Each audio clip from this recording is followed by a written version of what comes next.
Bonjour et bienvenue à la semaine 7 du cours de français à travers les médias. Et cette semaine, le thème, c'est l'immigration. Et dans cette vidéo, je vais spécifiquement parler de l'histoire avec seulement quelques dates sur l'immigration. Je vais aborder ensuite la notion de race en France, vraiment l'utilisation du mot race. Ensuite, on parlera un peu de racisme spécifique à la France et, à l'opposé, d'un mouvement ou des mouvements d'antiracisme. Alors, tout d'abord, l'histoire de l'immigration. Il y a deux phases principales. D'abord, c'est le colonialisme, l'histoire coloniale de la France qui établit des relations qui ne sont pas équilibrées, bien sûr, mais des relations quand même avec d'autres pays comme les pays d'Afrique du Nord ou même des pays d'Asie. Et donc, à travers le colonialisme, il s'établit déjà des échanges de population entre la France et ces pays. Ensuite, après le colonialisme, pendant le post-colonialisme, en tout cas dans la période après les années 60, qui a été la période où beaucoup de pays, notamment africains, ont pris leur indépendance. C'est une période donc d'après-guerre, et ça commence vraiment dans les années 50, où la population qui immigre en France, qui déménage en fait en France, ce sont surtout des travailleurs dans les secteurs du bâtiment et de l'industrie.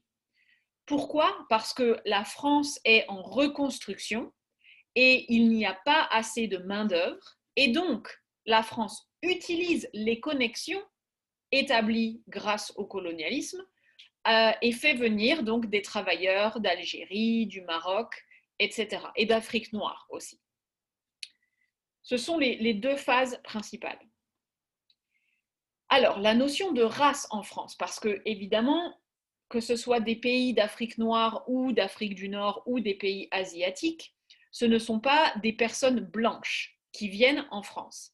Et c'est ça qui pose problème quand on parle de racisme, évidemment. Le problème, c'est que c'est difficile de parler de racisme en France, non pas qu'il n'y a pas de racisme, mais c'est difficile d'avoir un débat parce que l'utilisation même du mot race est controversée. Certains disent que le fait même d'utiliser le terme race, c'est raciste.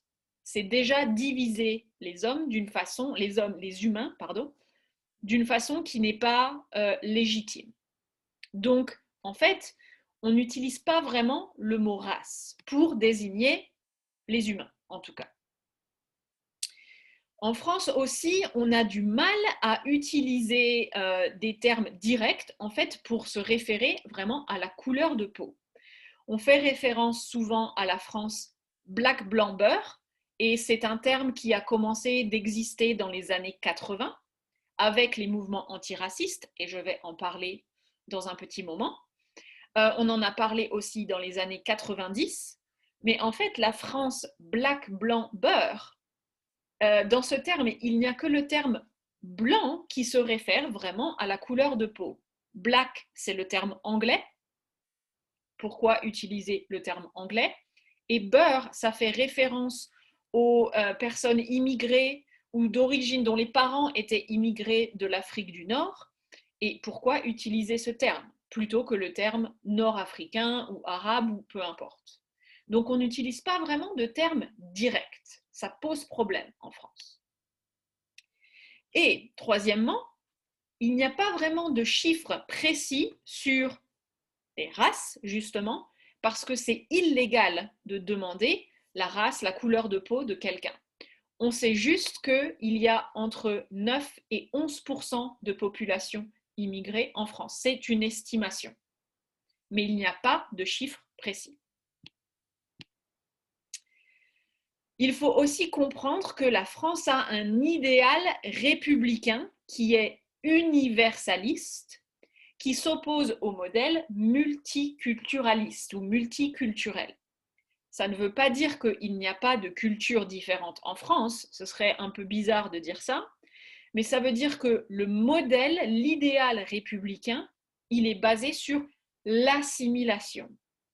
On veut créer des règles qui soient les mêmes pour tout le monde, que tout le monde soit forgé dans le même moule, par opposition, par exemple, au melting pot américain, où toutes les cultures différentes coexistent avec leurs spécificités, avec leurs singularités, et l'État, en général, reconnaît, alors peut-être pas chaque spécificité, mais qu'il y a une diversité et des spécificités différentes.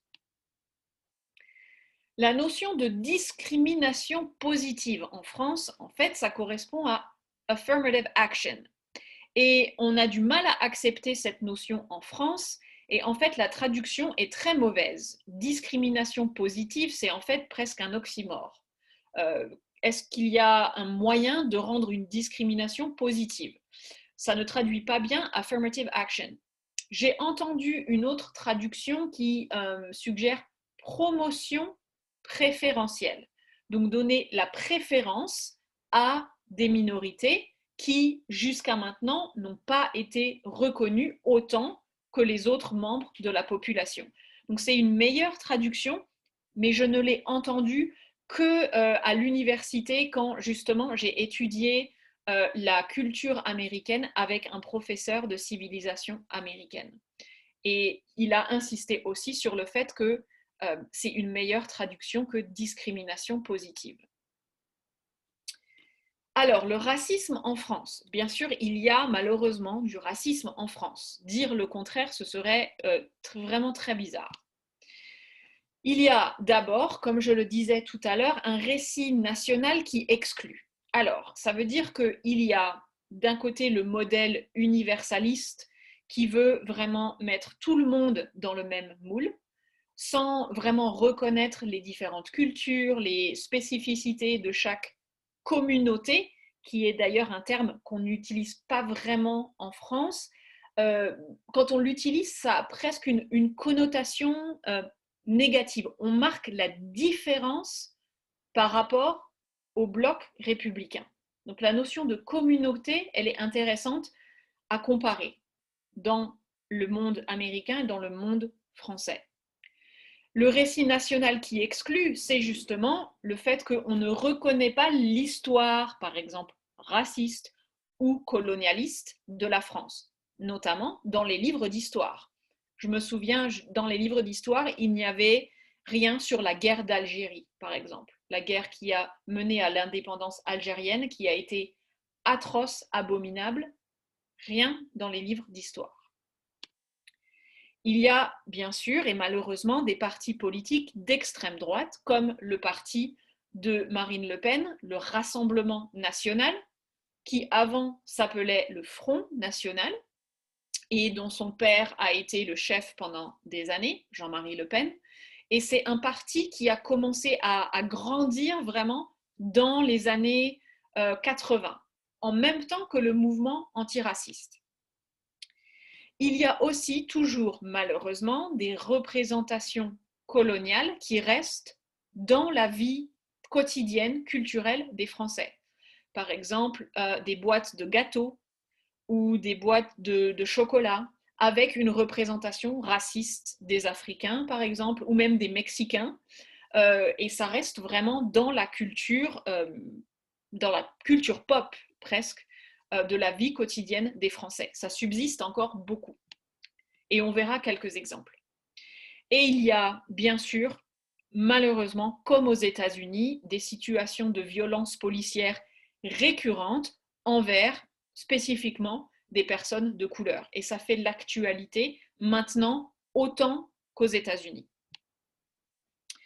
Alors, pour contrebalancer ça, donc à partir des années 80, il y a des mouvements antiracistes qui se créent.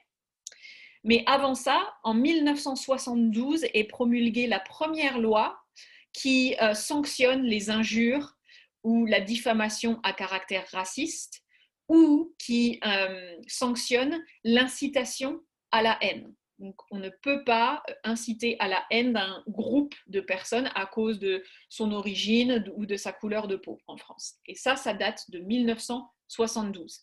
Avant 1972, la discrimination était à peine cachée. Par exemple, on pouvait vous refuser un emploi ou un logement parce que vous étiez une personne de couleur. Donc c'est très récent. En 1983, il y a la Marche pour l'égalité qui a en fait été plus connue sous le nom de Marche des beurs. Et à ce moment-là, c'est difficile de dire qui vraiment utilisait le terme beurre. Est-ce que ce sont les personnes d'origine maghrébine elles-mêmes ou est-ce que le terme leur a été imposé? C'est une bonne question à se poser, mais on se réfère souvent à la marche des beurs maintenant pour parler de cette marche où en fait vraiment des centaines, des milliers de personnes ont marché d'une ville à une autre avec un message de tolérance et d'acceptation et donc d'antiracisme. Et en 1984, s'est créée probablement l'association la plus connue qui existe encore aujourd'hui et qui s'appelle SOS Racisme et dont le slogan était à l'époque et est toujours maintenant « Touche pas à mon pote » avec un logo qui est une main, comme ça, avec le logo écrit dessus. Alors, cette semaine, je vous propose 2 questions de réflexion. Puisque le modèle français universaliste et d'assimilation est différent du modèle américain, on peut se demander quels sont les avantages, s'il y en a, ou les inconvénients, s'il y en a, de ce modèle universaliste.